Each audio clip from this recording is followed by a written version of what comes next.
What is going on? My name is Andrew and welcome to this video. Now before I get started, real quick about the gameplay. This is an older gameplay. I think this is from December, early December, so this is definitely pre-patch PDW.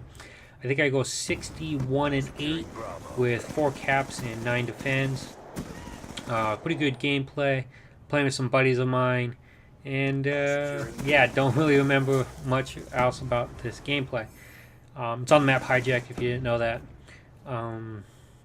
Yeah, and real quick about the gun reviews coming out soon. I'm going to start off with the Scar Hour in the pilot episode, and then is there any other assault rifles that you want me to tackle after the Scar Age, if you want to give me like some suggestions. Otherwise I'll just go in a random order that I find the gameplays for. So definitely post up in the comment section what you're thinking about. Or what you would like to see, and I'll make it happen. And also the pilot, I'm going to make for Bob coming up in a couple days, and then hopefully I'll launch the series next week. Now the reason why it's not happening this week is I actually had a family tragedy happen this week, and so I have not had the opportunity to really write the script, because I have to write that script. Most of my commentaries like this one is an off-the-cuff commentary where I just talk in front of the microphone, but for the gun reviews I have to do a little research about the gun itself and then write down pretty much a script about what I'm going to be talking about for that, and then as well doing some new GFX for that series, because that's going to be a prime series for me. I want to make that series look awesome, and yeah, that's pretty much it.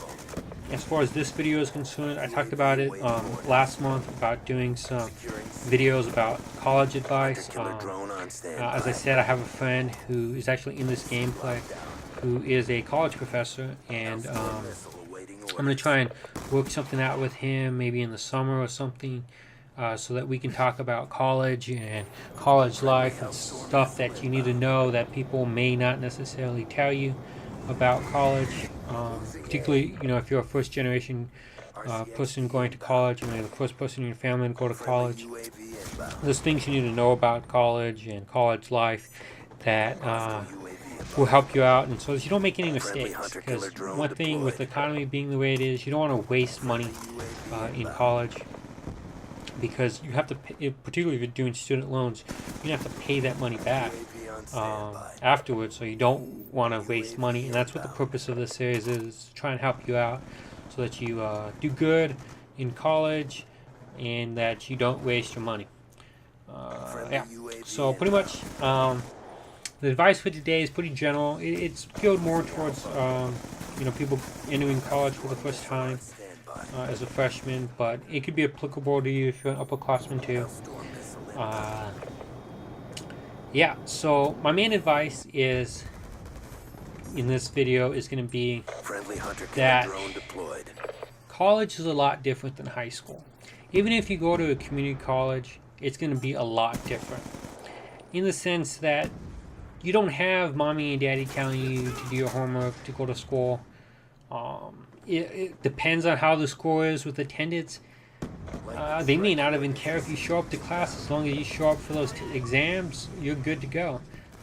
Some schools, they actually want you to show up. That has to do more with like government money and stuff like that. But I mean, if you're paying for it out of pocket, you're wasting your own money if you don't go to class. So my first advice, make sure you go to class. For me personally, to guarantee that I always went to class, both when I lived on campus and when I was a commuter, I only like to schedule classes after 11 a.m. And that's because I got to get up early in the morning. I didn't like getting up early in the morning when I was lived on campus, and then when I was a commuter, I didn't like that early morning traffic. So I liked classes to start at 11. Also, my GPA on classes starting after 11 was over a 4, or close to a 4.0. So definitely I preferred those later classes.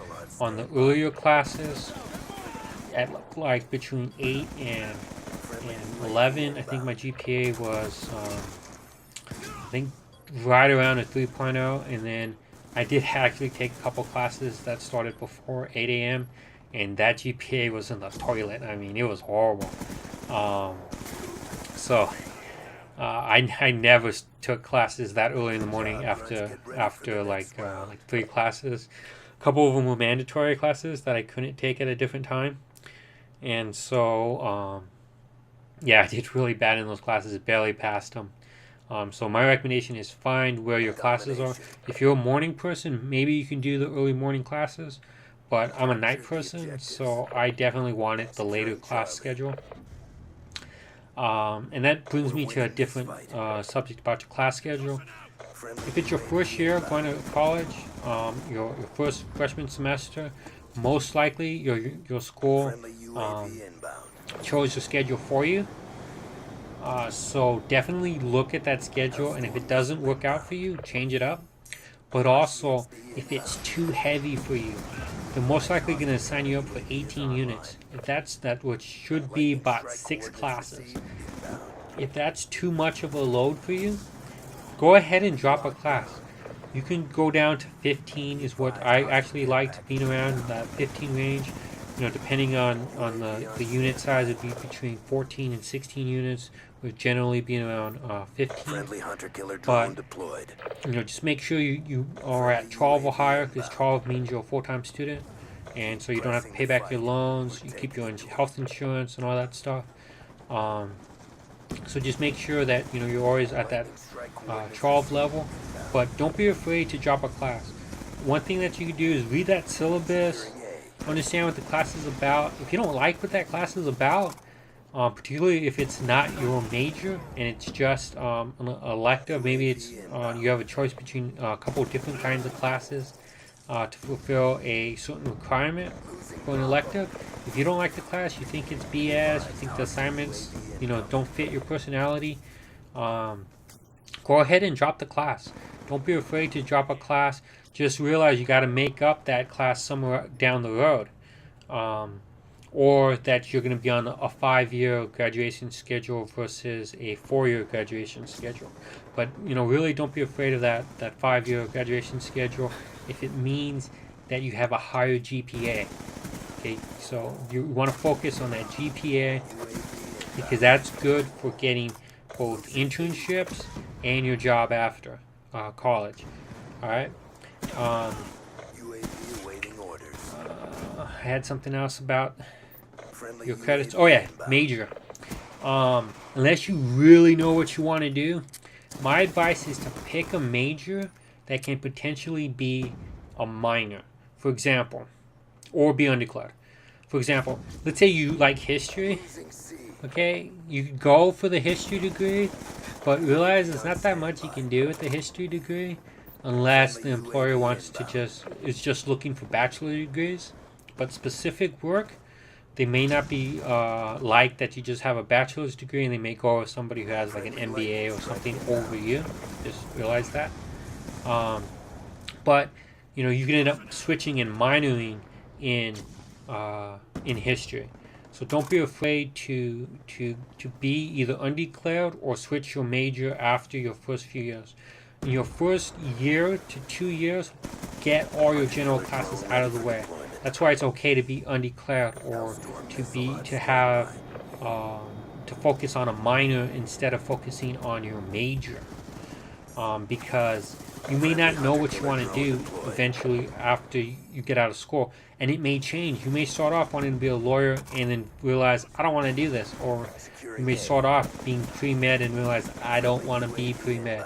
But you know, definitely don't be afraid to be undeclared, and to that I say don't be afraid to go to a junior college or state college first. Why? Over a private university. Why? Because they're cheap. And in the economy right now, it's a lot better to pay $50 per unit than to pay $800 or $1,000 per unit for a low-level class. If it's a low-level class, you don't want to pay that premium amount of money to take a 101 class when you could have saved a lot of money at a junior college to take that class.